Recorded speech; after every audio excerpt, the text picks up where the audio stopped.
started to write like my son notes in a Nice. in a in a notebook. So I bought a bunch of these notebooks. They're around here somewhere. What an But idea. I love it. yeah, man. So I skipped the first one I wrote was at 7 months, and then I did 8 months. The last one I wrote, I actually kind of have to finish the thought, but I started like September 15th. So I've been like putting the date, how old he was, a year 3 months, a year 4 months, a year 5 months, and just kind of like letting him know all that's going on at that time. Few things connect people faster than food. For me, it's the stories of the people behind the food that hit deepest. Their family legacies, how they made it through the tough times, and how they celebrate the good times. I'm Ryan Armstrong, and this podcast will give you a face behind the food. It uncovers the honest and proud stories of the fascinating yet little known sectors of the agriculture industry. Welcome to Farmstrong. Something that I think about a lot in this day and time is being a parent, right? Like this is, tell me how you feel about this, but I'm really, it can be a blessing and a curse, like most things, but the ability to, I'll use my example. Me and my son can come and sit down after we eat dinner and like say, we already read or we did our activity or whatever we wanted to do, and I'm trying to wind him down. And we want to watch YouTube. It's kind of our generation's kind of thing versus late night, news or whatever. And I realized like it kind of clicked one time. I was like, I could put on whatever I want for my son to consume that and help mold him and give him the tools or things that he can use in his life. And I think that that's something that kind of gets overlooked.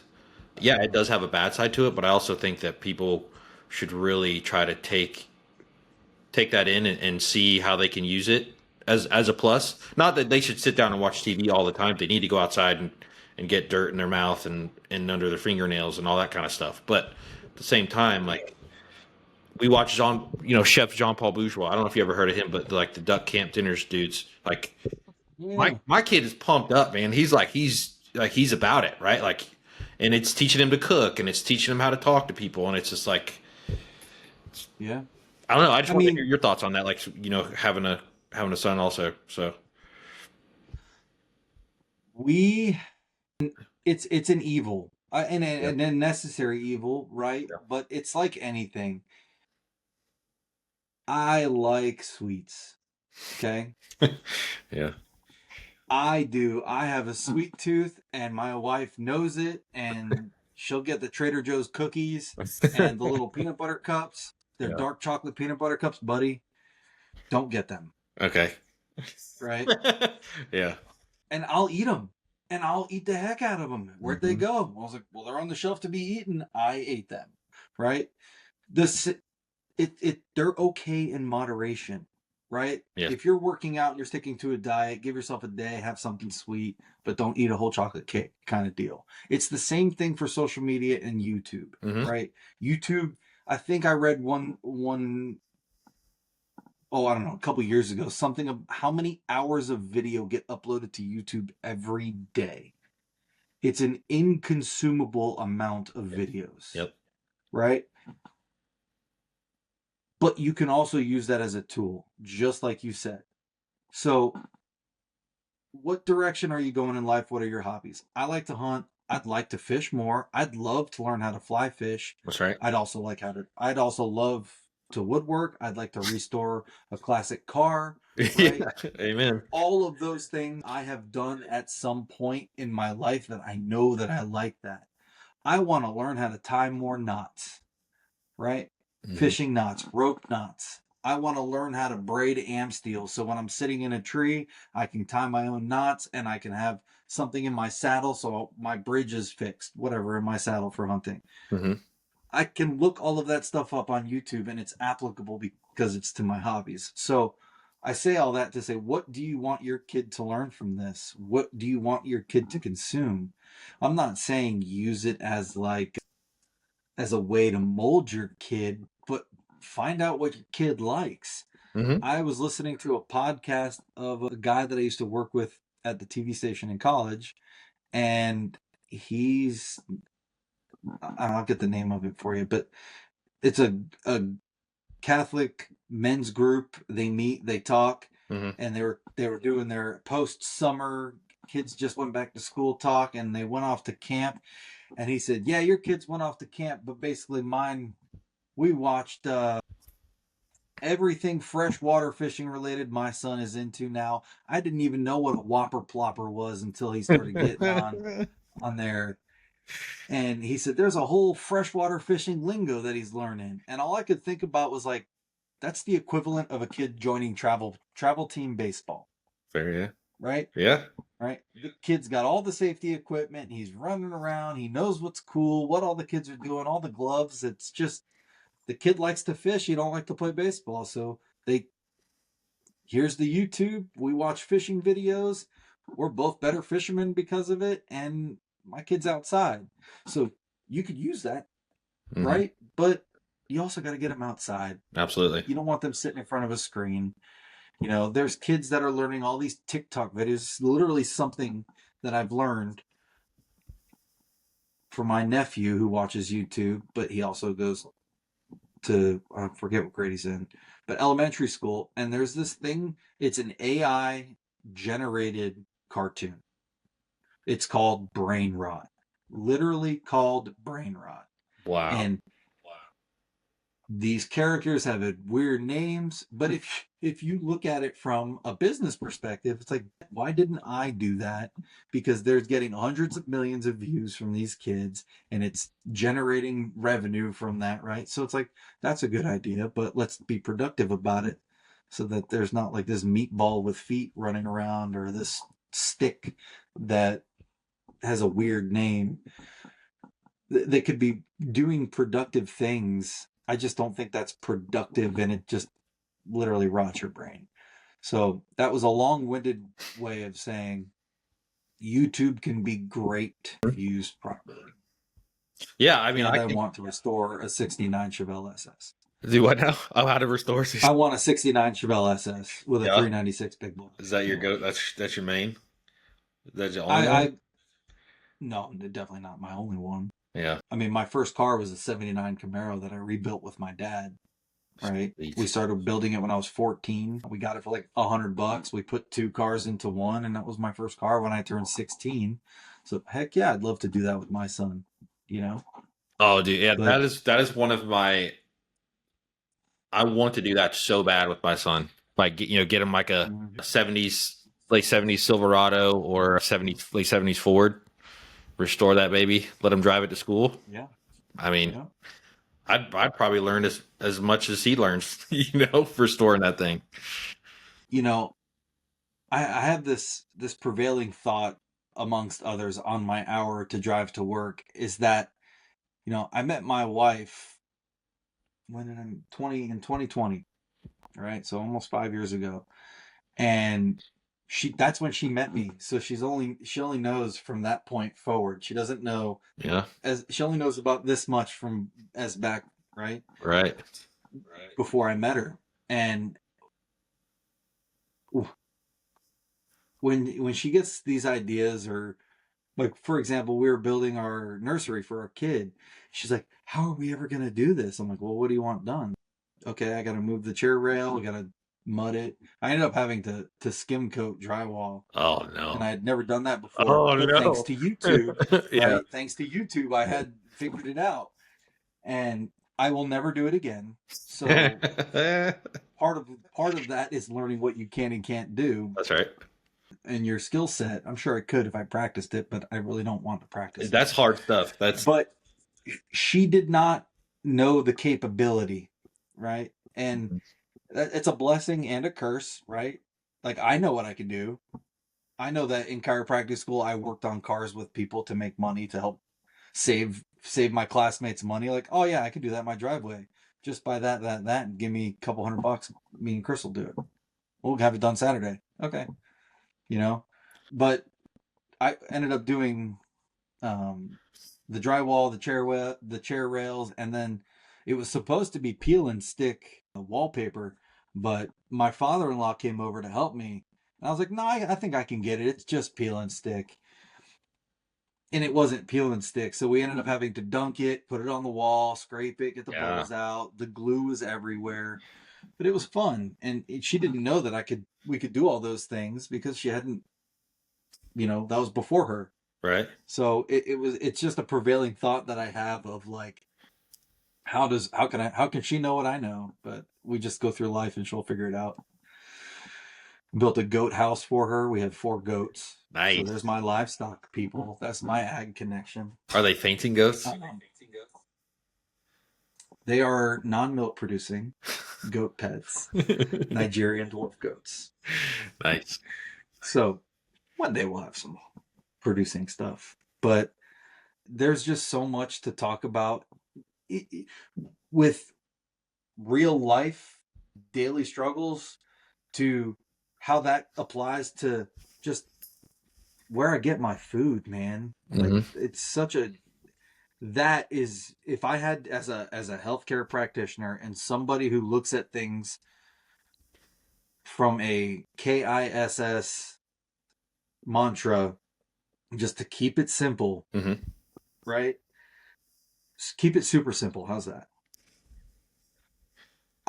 I constantly hammer home to patients, you are what you put in your body. Right? So on my drive home, I'm really thinking about where can I get my produce? How can I get healthier beef? How can I get healthier chicken? Where can I get this? How can I do this on a budget? And how can we keep it so we can eat it for 6 to 8 months? So my brain is literally all over the place, as you can tell, and as you know from things we've talked about. Yeah. Right? Like I could be driving to work and be like, "Hey, look at this farm. Like, what do you need a farm for?" I don't, but it's cool. Right. Yeah. You know, I just, I don't know. I want to be in a good community of people and surround myself with like-minded people, and I think I've done a pretty good job of that. And just always want to keep talking about the things that people don't really like to talk about. Yeah, that's where the juice is, right? Like that's where you squeeze it there, you're going to get the most juice. To your point about Yeah. being in a good community, I always think about this. So when I started working for Tropicana, I started driving like a lot of miles. This is 2013. So like since then I've not I maybe drive half as much as I used to, which is still like probably 30,000-40,000 miles a year. It's a lot. And one thing I noticed from then till now is in the past 3 years, it went from so up until that point, you could just see houses, communities, especially small towns. They are just either non-existent, they're falling apart, or they are literal ghost towns. There's nobody there. And since 3 years ago, I've seen the opposite happen. You drive past people's houses, they're cleaning up the junk in their yard, they're taking off the scraps, they're putting in plants. That and where I'm going with this is you can see that people are investing in their homes, right? Like they're whether they're aware of it or not, or we're aware of it or not, as a country, that's where people are leaning towards, right? Like they're leaning towards their house. Like that's for better or for worse. I do see that as a positive kind of thing. And maybe I'm just clinging to have some kind of hope, but it does seem to make a difference, right? Like if we were on that far of a slide and then it starts going back up, I do think that there's something there. That would be a cool thing to look into if there was a way to look into it, right? Like Yep. how many people are moving away from these like urban areas to get an acre and a quarter, 2 acres, so that they can have chickens and get their own eggs and grow their own little food and create this like small homestead. I think that's more than just a trend of people trying to sell real estate and sell a dream. I think it's a real thing that's happening. I think that if you could somehow track that and compare that to the rise in inflation and the cost of living, you would see that as the inflation goes up, that would go up with it too, and people trying to be more self-sustainable. Mm-hmm. Yeah, I You mean, know, one of the biggest things that I like, and this goes for me personally too, but like one of the I grew up doing this, which is canning, right? Like you have your garden, you pick what comes from the garden. You as a harvest, if it's you're shelling peas or you're whatever it may be, you do that, and then you go take it to the cannery, which that's like almost a completely lost art. Like, I mean, if you could get governments or infrastructure to be, the investment in a cannery, like just build a cannery. It doesn't even have to be like, I think you and I know, like it wouldn't even have to be like an indoor cannery. Like you could do an outdoor kitchen, you know, pole I have barn. never canned. It Really? is definitely something I want to do and get into. I Yeah. mean, it's like on my list of like woodworking. Like I want to be able to do those things. I think part of the frustration for me is I'm working towards all those things Right. Yeah, it's a time because thing. I had a pair of boots with a hole in the bottom and fall apart that there's no cobbler in town. How is there no cobbler in Okeechobee? How many people wear boots in this town? Right? That's crazy to me. So canning and a cobbler, like those couple of things, dying arts, man, if my office manager's grandson asked me, Dr. S, if you didn't go to chiropractic school in college, what would you have done? I looked him quickly, dead in the face, and said, I would have been a welder, a plumber, an electrician. And by the time I was 25, I'd have my own business and I would have to be very wealthy by the time I was my age now. Right? These Hmm. trades, these hands on crafts, people are catching on to it, right? And that there's a need for that. But just that dying art is kind of like the dying groves. You know what I mean? See that map? Yeah, I was going to ask about that. Yeah. So I found this in the office when I walked into the Bell office for Tropicana, and it was Yeah. hanging on the wall, and I was like, "Oh, that's going home with me," because they were going to throw it away. What? So it's an old map Wait. of Hendry County. So it's got all the names on there? Those are all the Yeah. property owners. Oh wow, that's pretty cool. Yeah, this is from '86. Wow. Yeah, dude, I have. While we're on that topic, since I live in Tallahassee, I haven't done it yet, but one of the things I'm going to try to start doing is go talk to legislators that have farm backgrounds or focus on that kind of stuff.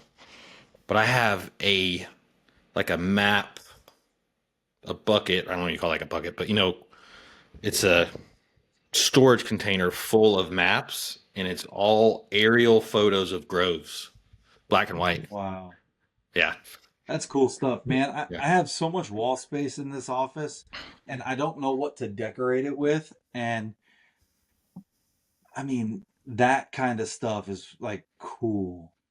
I'll tell And you what I do. I since you're outside a lot, I take my phone yeah. and like if ever I see like just like a sunrise or a sunset or so like take some of the coolest pictures. Yeah, I mean, I took a couple panoramics when I was in the stand the other day, Yeah. but I mean, I do that often. Yeah, I just like stuff like that, and we don't have enough room at the house for all that stuff. Like my office is all like from my like travels. I over Mm. here I have it's literally a framed bag of deer corn, Oh, really? a deer like a deer corn bag, and Uh, it's from Rock Springs, Texas, nice. and it's from Country Boy Feed and Supply in Rock Springs, Texas, and that was in my buddy's apartment in Dallas, and that's just the feed store we get corn at when we would go to his ranch in South Texas But and go hunt. it's cool stuff. I mean, It's cool stuff. Yeah. Heck, his mom had it framed just so he could like take his mind off of like the ranch and whatever. yeah. Like I like stuff like that, and you know, maybe one day I'll kill some decent sized deer and have them mounted and put in here, but I don't know.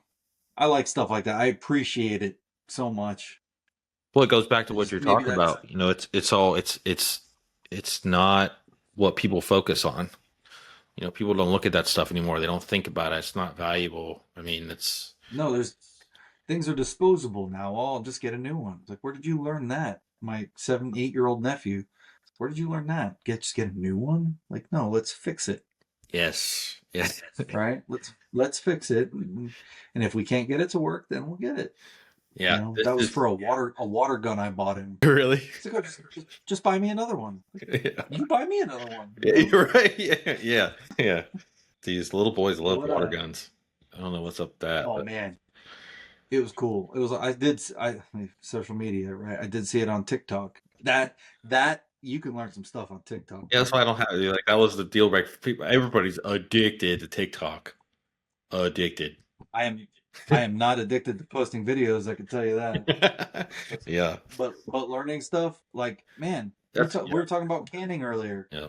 Canning, homeopathic remedies. I got like 3 or 4 like I don't know books on like herbal medicine that I want to dig into, and you know it's like Dude. what helps. My wife was breastfeeding and she's weaning herself off and she's getting full again, and she looked it up on Google. I came into work on Monday and sure enough, man, some cold cabbage put on that and compress.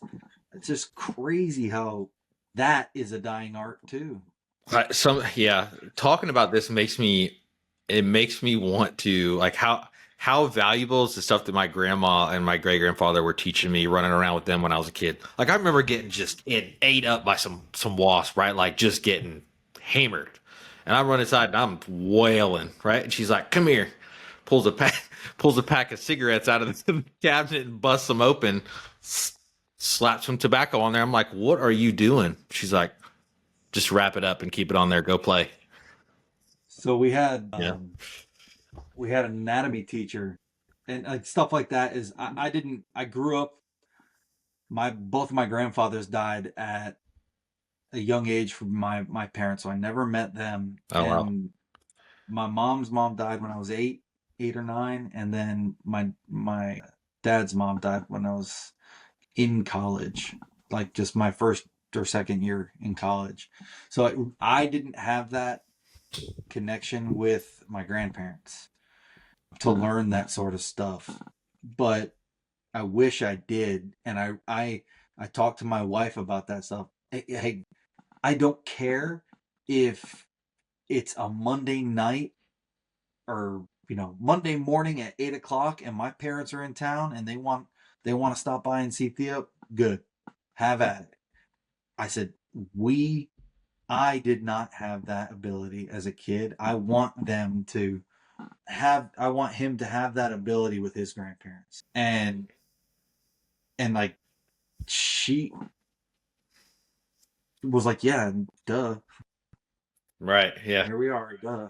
Why would you even have to say that? I'm like, because I wanted to say it. I didn't have it. But Right. to go back to your ant bite thing, there is a story that our anatomy teacher in chiropractic school told us about how his grandfather, he was about to step on a rattlesnake or something, Hmm. and his grandfather picked it up, opened the rattlesnake's mouth, had a dip in it, spit in the rattlesnake's mouth, closed its mouth, and watched it die. And I was like, wait, what? He's like, it's the nicotine and the nicotinic receptors in the snake is what killed it, and that's why your ant bites didn't Yeah. hurt Well, after you and got like, bit. dude, there's so much that I want. Like, I love stuff like that. But like, Me too. Like, like I remember like just being in the yard, and my grandmother she'd be like, "Well, come over here and let me rip off a piece of this aloe plant." Like I try to tell my son yeah, what an aloe plant, and he's like, "A what?" I'm like, "Fixes everything. Just rub it on there." yeah. And what's wild is, and we can go down this road if you really want to, but the aloe you buy at CVS is basically rubbing alcohol, Yeah. It's right? just Like it's yeah. not really aloe. The difference in a sunburn with real aloe versus bought aloe vera, whatever, completely different. Yeah. Completely different how it helps. And that goes back to like, why can't we just grow aloe plants? That's seasonal. Let's store it. We know where it's gonna be. We Yep. know how much we grew, right? Mm-hmm. Here it is. Go get some aloe, rub it on it. Where is it? It's in the root cellar. You know what I mean? Yeah. I don't know. I have this like homestead passing a book of knowledge on to my grandkids kind of mindset. I want a book full of all the knowledge we were just talking about, so that my son and or grandkids know, like, hey, Yeah. that works for heartburn. Go get that. Here, let me show you. I just thought about something. This is crazy. So my mom did this. So every Sunday we used to eat Sunday dinner at my great grandparents' house, the farmhouse. House, I don't know, the house was built in like the 20s, I think. The whole house is built out of not heart pine. And used to sit, I was lucky, like just by, grace of God or whatever, I was lucky enough to sit at the table with him every Sunday. So I got to spend time with him, but I also got to sit at a table with him. And little did I know, like the stories that he was telling, like how crazy they were. But like, dude, check this out. My mom recorded it and put it on a CD. My kids Wow. my kids drew on it, but that's a Yeah. picture of him when he was 16 and he had that was the first car in town. Wow. Go Yeah. back real quick. Oh, you want to see it? Pull Yeah. it back up. Yeah. Yeah. So what is that? Like, it's the conversations from. Yeah, his name is Bertie Adrian Crum, B.A. Crum. So she just recorded the conversations from what she would sit down with him. Yeah, yeah, because he was getting older, and we were like, what are we gonna do? Like, how do we record this stuff, or how do we like document it? And that's the only recording of him. Wow. And like, I mean, I Yeah. have stories, right? Like, there's a guy, I can't remember his name. I reached out to him, and he was kind of a bummer. He was making a living doing that, like going to people, like reaching out to people and getting their family legacies recorded and documenting it and like Wow. putting it in storage. And then he got a corporate job. Stopped doing it. Like, man, but I reaching out to him. I was like, dude, I know I'm only in my 30s, but I was like, I have so much that I want to tell you. Like, I want to tell my great grandfather's stories, like dude, the Likes brothers stories, like running cows at the Yeah. beach. Go ahead. Yeah. So I have not been doing it as often as I thought I would, but just talking about it needs to happen, and I need to finish writing it. But I started to write like my son notes in a Nice. in a in a notebook. So I bought a bunch of these notebooks. They're around here somewhere. What an But idea. I love it. yeah, man. So I skipped the first one I wrote was at 7 months, and then I did 8 months. The last one I wrote, I actually kind of have to finish the thought, but I started like September 15th. So I've been like putting the date, how old he was, a year 3 months, a year 4 months, a year 5 months, and just kind of like letting him know all that's going on at that time, and just what we were dealing with, what he was doing, how he was acting. That's what, you know. That's amazing. Thank you for sharing And that, man. That's really cool. I love that idea. yeah, I I'll mean, start doing that. Now I'm well, bummed because out I didn't start it earlier. I kind of got the idea, and it's maybe I had it before. I just didn't have it all thought through, and maybe I still don't. But there was a show on Netflix with a movie on Netflix with Robert De Niro as like president or something like that, or an Uh-huh. old president, and he had a bookshelf full of notebooks that were dated, and he would keep thoughts in it. And when he was president, he would keep thoughts in it, and it would be like this, and this, and like maybe I don't know. I think one of them was like encrypted messages or whatever, so you Mm-hmm. could decode it. Who knew the secret or whatever? But I was like, man, that would be kind of cool to have something like that leave to him for him to read one day. Yeah. No, that's a really cool idea. In that same vein, you know what else I started doing too? Is I started actually, Mm. I have, I printed out way more like 5x8 pictures, but I've like one of my big things that I try to do is like have pictures on the wall, pictures sitting on the desk, like actual pictures of me and my kids and my family. Like, like I realized like when I was like when we were in college, like I didn't really realize it at that time. There you go. Like just stuff like that. But like it's like this, today in today's time, like that's just not, it's like, oh, I have a digital Yeah, picture frame. It's like, well, it's not a really, that's cool, but what yeah, happens when it's busted? right. Don't get me I wrong. actually Normal pictures can be destroyed too, but it's sentimental. absolutely, but it's tangible. It's real. It's not And your just here and gone. kids get to see that, and then your kids go, okay, this is how Yeah. this is good. Yeah. So we've kind of talked a lot about that, like the legacy or teaching kids and Mm. uh, all that stuff. I get often asked a lot, and a lot of people assume. My grandmother had, not mine, but like, oh, my grandma had scoliosis, my mom had scoliosis, I'm gonna have scoliosis, Mm-hmm. right? Oh, we got to take this kid to the pediatrician. They think that he's got scoliosis, so we're gonna have to get X-rays. Well, your kid's gonna have some sort of curvature. All they do is sit hunched over in front of the computer or the phone or the TV. So Yeah. yeah, they're gonna have something.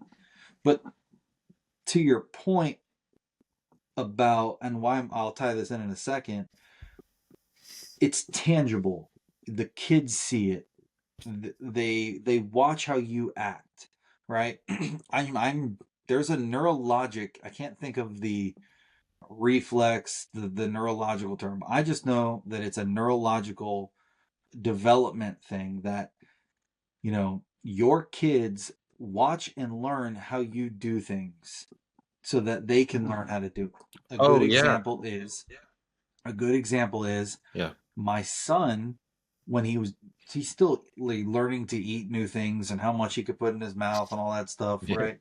Yeah. But like I gave him a piece of bacon and he put it in his mouth and it was just savory flavor. You could see him just go like, Yeah. "Whoa, what is this?" Yeah. And he didn't know how to chew it, so I put it in the front of my teeth.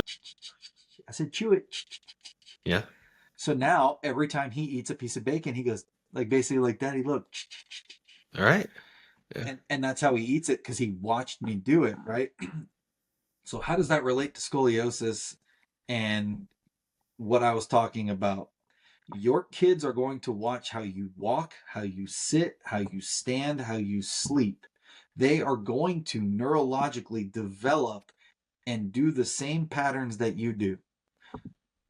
Good. Well, that's not true. I have a much bigger butt than my mom, like, okay, got it. Cool. Do you blow your nose like your mom? Do you blow your nose like your dad? Do you cough like your mom or your dad? Do you do the same thing in the shower, like that you can hear auditorily that your parents do? Catch yourself. I guarantee you do. Well, I mean, you and I can appreciate that because I guarantee you probably, I don't know if I was the same for you, but I really started to notice it like kind of on the back end of college and when I started, I got into my career and started working. So it's like when it first happened, you're like, no, no, I'm not. That's not. And then you're like, a couple years go by and you're like, oh no. Mm, It's identical. And like you say stuff the same way, you got the same habits, you like, and like to your point, I'll tell you one of the most powerful realizations that I've had, and I work on this every day. It's a constant thing. Like I'm a human, but one of the things that I have to work on every day is understanding that like my children are literally hanging on every noise that they hear. If I'm in the kitchen and they hear a noise that I make, within 20 minutes, I'm probably going to hear the same noise again from them. If you're walking around saying, oh, I'm sick, I don't feel good, 20, 30 minutes are going to go, I'm sick. And I was just like, the YouTube thing. It was like the YouTube thing. And that's how it kind of clicked for me is I was like, this is like a blank canvas. If I act right yep. and I treat people right, I talk to people the right way, I eat right, I go outside, they're going to want to do those things. And I'll tell you what really hit it home for me was when my son was younger and I started taking him to the bookstore. I took him to the bookstore and now you know what he associates love with and caring? Sitting next to me reading a book. Yep. Man, my son is big into books too. And my wife makes fun of me all the time because I buy books. I Nerd mean, alert. I have this almost like a U-shaped bookshelf around this window, Yeah. and it's got some like stuff in it, like notes and stuff from school. But I'm buying books. I'm reading books. If I'm listening to an audio book, I'll Mm. typically buy it just because I want the tangible book is like a receipt that I read or listened to this book. Yeah. Sometimes I'll listen to the book and read it at the same time and take notes in it. But um, my son loves books, loves them. Like now we're starting to figure out like what did she say last night? Like he's not speaking yet, but he says like 10 to 12 words. Yeah. But he does this like doodle doodle da, and it's like what do you doodle da? Yeah. And then when you grab the corduroy book, that's doodle da. That's Right. what he wants to read. Yeah. So we're figuring that out, and animals and pointing to things, and he just Mhm. loves it. So You know, it's really I, to the point about sounds. When we first discovered duck camp dinners, and they're talking in Cajun and French and different things. And I'm gonna tell you what is really, really cool. You're teaching your kids how to talk in English. You can teach them different languages, and they will oh yeah, repeat it and speak it. It is I know. the coolest thing ever. It's just one of the many things why people say kids are such a blessing. But I mean, it's just I know, man. And it's every single day I'll be driving home. What did I don't know. I saw like 38 people yesterday, and I that's not we could definitely see more everybody, Mhm. right? But it's tiring, it's physical, and then I have an hour drive home, and by the time I'm getting, close to the house, and I'm like, man, I am so tired. Like I single Bobby, work this hard, eat, couch, pass out, Yeah, or eat, shower, yeah, eat, couch on the like eat dinner, pass out on the couch, wake up, go in your bed. Like that sounds incredible right now. yeah, I yeah, pull in the driveway. I pull in the driveway and he's like this on the window, like yeah. looking at me. Like Yeah. I'm wide awake. Let's Yep. go. It's really awesome to just live right now. I think it's just pretty Oh cool. yeah, yeah, absolutely. Yeah, and I You think know. to your point about like being wide awake when like it just in today's time, I do feel like it's shifting. But 4 or 5 years ago, there was, and I think when 2020 happened and all that stuff happened, it really changed things, obviously. But there was a big push then when we'd been out of school for a little while, but there was that I don't know if you remember this, but there was a time period where it was like and I'm not knocking them. This is a lot of his social media influence and stuff, but kids had to be on a schedule, and there's still people that are like that. Like they have to be on a schedule, they have to eat this at this time, and they have to do it by this. And like I've just found that it just really kind of takes the joy out of a lot of it for me personally. And one thing that I really try to keep in the forefront of my mind is that go ask somebody who's older or somebody who's in the twilight years of their life. Your kids you only got to be a kid once. They only get to be a kid one time. So, like it's the most valuable thing ever. Like let them be a kid. Like and like I'll catch myself like when my mom's here, I'm like, Mom, yo, lay off the Reese's cups. He's had 4 of them already. And then it's like it's gonna happen whether I'm here or not. Like grandma's in town, so like Mm, like, is it great? No, but like you were talking about in moderation, like he's not eating 6 Reese cups a day. But when oh grandma's in yeah. town, it's like he's gonna remember that when he's older. Like, oh yeah, I had good times with grandma. Those things are important, like you were talking about. Yeah. Oh, and we are catching ourselves doing that now. We've actually been, man, he was sleeping through the night like a champ. And he he turned 1. We had a party at the house. Literally the party was on Saturday. Dude, that Tuesday night, we were in bed and we were laying there. I don't remember, we were about to watch something. Yeah. He was going to bed because I get home at like 7. We kind of keep him up for like an hour. It was probably like 8:30, 9 o'clock. We were in bed and just like laying there, and 11 o'clock rolls around. I'm like, all right, we're getting ready to go to sleep. Dude sat up, started crying. He has not slept through the night since. Really? And Oh no, yeah. that's rough. And last night it was like 10:30. But here's where I'm going with that is he's only a kid once. Yeah. If we're blessed to have another kid, then so be it. But right now he's our only kid, Mhm. and we had a sleep consultant, and you know that part of their thing is it's part of the cry it out method, and they got to cry it out and self-soothe and all that. And I mean, I just remember my wife looking at me, and this wasn't too long ago, because we had to postpone this thing because of life, Yeah. and we were supposed to have today's date. We're supposed to have it next week. We were supposed to do a sleep consultant. She's Uh-huh. like, 4 days, I'll have your kid sleeping through the night. And she's like, he gets hives and he turns red when he starts crying Right. heavily. So we're like, I said, do you mind that he sleeps in the bed? Do you mind that he does? I mean, he doesn't do it all the time, but if he won't go back down in the crib, she picks him up, brings him in the bed. We put the barriers up. Everybody sleeps, right? Let him be a kid. I don't want him to be stressed. I want him to be happy. I want her to be happy. Like, it just, that whole schedule thing, it never really sat right with me. And then, you know, my wife said something. She's like, I just feel like we would need this schedule if I had to go back to work. And I was like, well, I mean, yeah, we're doing that, and that's awesome. So she's taking care of the kid.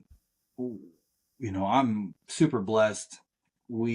She didn't let me get up to feed him at all, so I sleep through the night so I can go to work. I want to be daddy. I wanted to feed him, but at the end of the day, like, that's just what we needed to do. And he's just the happiest boy, man. Like, he smiles, he laughs, he runs around, hits his head, you know, but that's what we do. And I don't think we'd change it for the world. I don't think we need to do the sleep training, and I don't No. think that's for everybody in every situation. I don't think he needs to be on that rigid of a schedule. He needs a schedule, right? He needs to be in bed by a certain time so that we can have quality time together, get some decent sleep. But hey, drop what you're doing at 7 o'clock. He needs to be in bed and in the bath. Like, a couple Reese's cups ain't gonna kill him. Yeah.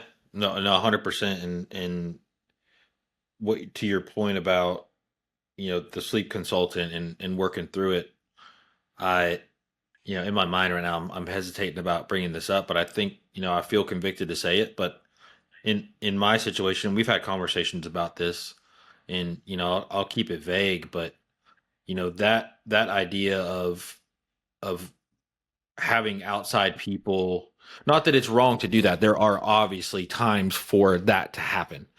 But I will Right. say that my personal opinion and my personal experience is that the world has completely dissolved the boundaries of who knows what's best for the For children.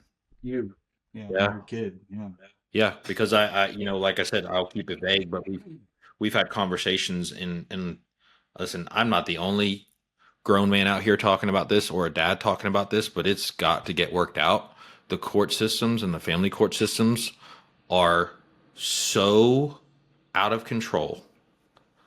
They are destroying grown men, they are destroying families. And I just want to be real about this because it's something I'm really passionate about. And I've seen it happen. There are men who get destroyed financially. And when they get destroyed financially by the court system, they lose their children. And I know you and I can both relate that just the thought of those words getting tossed around is like there's nothing worse that could probably happen than to lose your children. And a lot of men commit suicide as a result of that. And it's a legitimate problem that nobody wants to talk about. And Yeah, men's mental health yes, in general, nobody yes. wants to talk about, right? Because we're Hmm. supposed, look, there is that side of the coin, is we are supposed to be tough, we are supposed to be Hmm. resilient, but we are supposed to have an outlet, and an outlet of other men to talk about, even stuff like that. You know, I know people who have gone through and dealt with court situations where the ex wife has been diagnosed bipolar schizophrenic, but because the dad was late on child support because of changing a job and or losing a job, and the timing of submitting court documents, well, Hmm. you didn't submit this in time. Like, dude, it happened Tuesday. Yep. Like, I got these done as soon as I could. The Doesn't matter. system took 3 weeks to do it. It Yep. doesn't matter, Doesn't matter. right? And just because he's the dad, they were like, no, sorry. But she was running through work with a kitchen knife and had to be subdued and Baker Doesn't matter. acted. Doesn't matter. She's got full custody. And listen, I want to be clear about this too. This is not like this is about a me thing or a you thing or anybody we know personally. This is a legitimate problem. Dig into it. I highly suggest. Thank the good Lord, there are people who have platforms that will talk about this. My favorite one right now is Mike Glover. I don't know if you know him, Mike Glover. I'll put that in the show notes. I'll send it to you too. But Mike Glover is like, and he's not the ones you see like talking, writing books and stuff. He does that, but he's a special forces guy. He was Green Beret, but he's going through that stuff right now. But he has a podcast where he talks about that, and he ties it into God and into church, and he did one yesterday or Sunday. He does it every Sunday. It's called Preaching to the Choir, and he really went into it, right? Not in a bad way. He was just like, "This is the deal. This is how it is," and he's explaining it for like his ex-wife's side, his side. He's like, "The court system is just off the rails, man. It's just out of control." Yeah. But there's people out there that are talking about this, and I just hope and I pray that it gets a lot more attention. And I also want to be really clear about this, that it's not about the man or the woman in the relationship. Listen, everybody listen to me when I say this. It's about the children.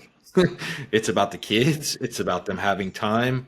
Like you were talking about with your grandparents. Those are things that you didn't get. And we have these situations where the courts get involved and lawyers get involved. And, I didn't really intend on going off on this tangent, but it is a problem. It's a legitimate thing that's like kind of tying back into what we were talking about is the family, the home.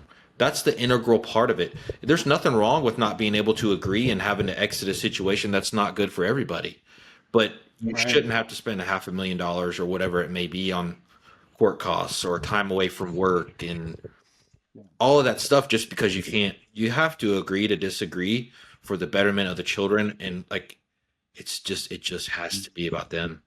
So, all right. I'm just really passionate about that because I love kids. And I, to your point about having an outlet, I mean, thank God that like we still keep in touch. Like I want to share this, dude. So my best friend, Jared Player, and like he has been like when I wanted to quit, he always had this saying. So I actually ended up, I don't know if you'll be able to see it, but it says, so on this bracelet, it says, so it says, what are you going to do? Quit. So every time that I would be like I'm I'm in my feelings, like I'm having a day, like woe is me, I'm Eeyore running around having kind of like everybody's out to get me attitude. He'd be like, okay, you gonna quit? And you want to talk like there is nothing that you can say to that that's like, all right, that's a fair point, right? And so on the inside of that, I was laying in bed one day. This is a true story. I was laying in bed one day. And he had been saying this to me, and I just got the idea. I was like, I'm going to put this on a bracelet. So on the inside of it has a Bible verse. It's 1 Peter chapter 4, verses 12 and 13. And basically, I'm not a Bible scholar, but I'll give you the gist of it. The gist of it is, when bad things are happening to you, realize that it's nothing that you did or nothing that's fully in your control, but you are in control of how you respond to it, and you can lean on God to help him. Let him help you fix it. So like, don't be like, oh, why is it happening to me? Don't do that. Just go, okay, it's like, I'm just here and I have somebody who can help me and I'll get through it. And like, dude, that, like, it may be simple, but like to your point, I can't that stuff is so important. Like it is, man. And it's something I'm also working on, right? I'm baptized Catholic. I didn't go to Catholic school, but I did the whole deal through the Catholic Church. And, I've always had God in my life, but it wasn't until I got to chiropractic school that I met this group of guys that just, man, they talked about it different, right? Most people that I would, you got to go to church. You go to church, you're a Bible thumper. It's like, whoa, no, man, I just have beliefs. Right? Like I think it's okay for me to say that, right? Like you well, no, I believe that, you shouldn't say that and this, that, and the other. Like, no, okay. You just back away and do my Mm-hmm. thing. But it wasn't until I met these guys and I actually went through a bad breakup that, you know, well, I mean, I basically was left in Dallas. I live 40 miles north of Dallas and I had to take the bike to the train station to get to the train to make it to class on time. Yeah. And if it wasn't for those guys, like I wouldn't have been able to move out of that apartment. We studied for boards, we fished, we hunted. And when we went through all that, it wasn't until that I noticed like that is a great foundation and they were taught that and that's what they went through and that was how they lived life. So I realized it was okay to talk about those things. And Mm-hmm. it's taken me until I'm 40 years old to say, man, my morning readings need to be more consistent. Like, they had men's groups in school and they would always talk and meet and sit in the library in the conference room and they would have their men's groups and they would all read the Bible. And, there's the four of us, three of the guys two of the guys I went to school with and me, and then a guy that we know that graduated after us. We have like a group chat on Voxer that like you can talk and ask questions to. Yeah. And we're all kind of reading different books in the Bible right now. And man, this is the first time in my life I'm doing that where I'm just like, okay, I'm going to start in Matthew and I'm going to start working my way through the New Testament. And my one buddy went and did discipleship. He went to school for a year in Memphis and learned the Bible school, this whole thing. And after he went to, University of Arkansas and went here and then the Dominican to do this and that. And he's just like, hey, man, do you want to be the guy that marries me and my wife? Like, that would be pretty cool. And he obviously said yes. And then now he's in this group. And like this morning, I just asked a question in this group chat, something that's been thinking about like, hey man, when you're going through life, you hear like you always have to put yourself first. You gotta fix yourself to be able to help others. But then you hear in the Bible to you put your wife first, then your kid, then you. Like, so I asked, like, what order do you guys think about that? Because I think it's a balance of both. You have to be square for yourself and take time for yourself, and then but you have to do that in order to provide that for them, right? Okay. So I bounce questions like that off, and when we get into something we're reading, we talk about it. And this might be actually the first time I have talked about that out loud, but it's pretty cool because now I'm like, man, my son's going to see me do this. He's going to see me read. He's going to see me take notes. He's going to have this foundation that he can take with him and know that there's a reason behind it and know that if you're struggling and you need to go through something that you can always lean back on your faith and you have a foundation of beliefs that are concrete and time and time and time and time again have become true. So it's awesome. I'm like, man, I want that bracelet.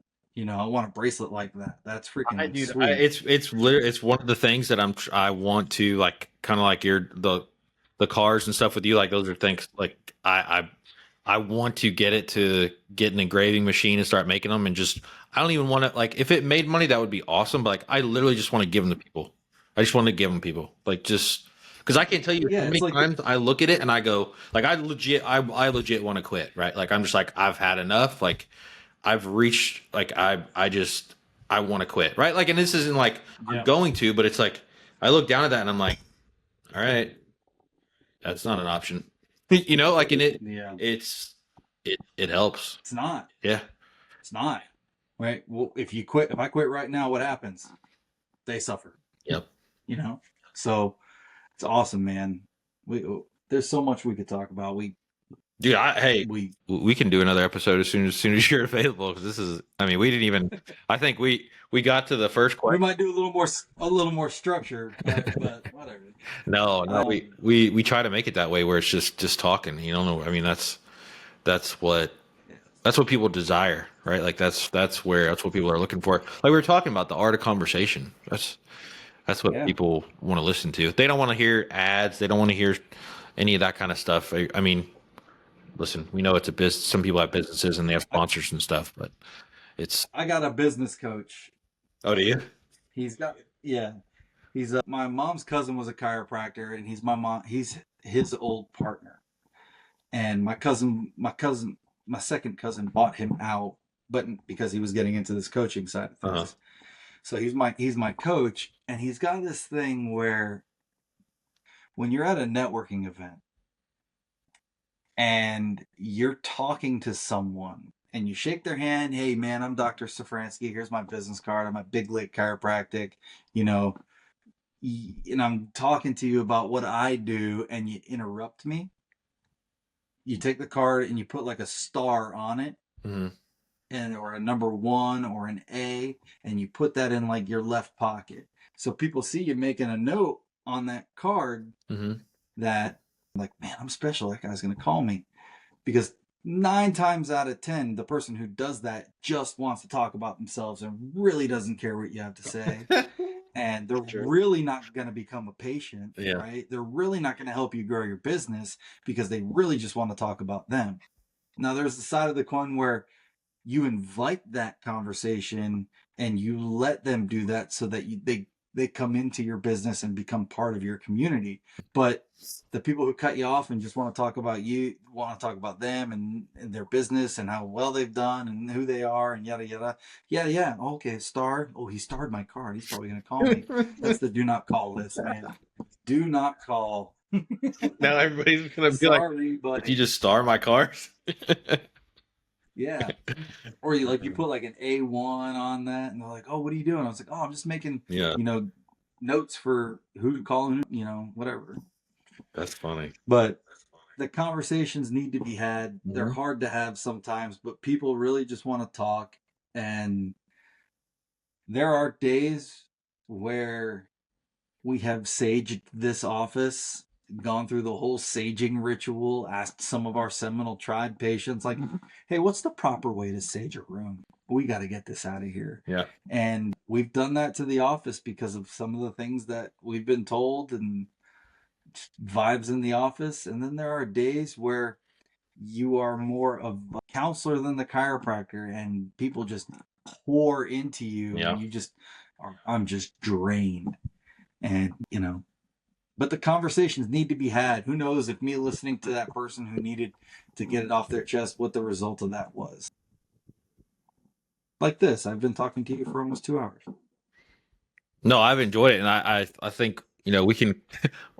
No, like seriously, I could keep talking. Yeah.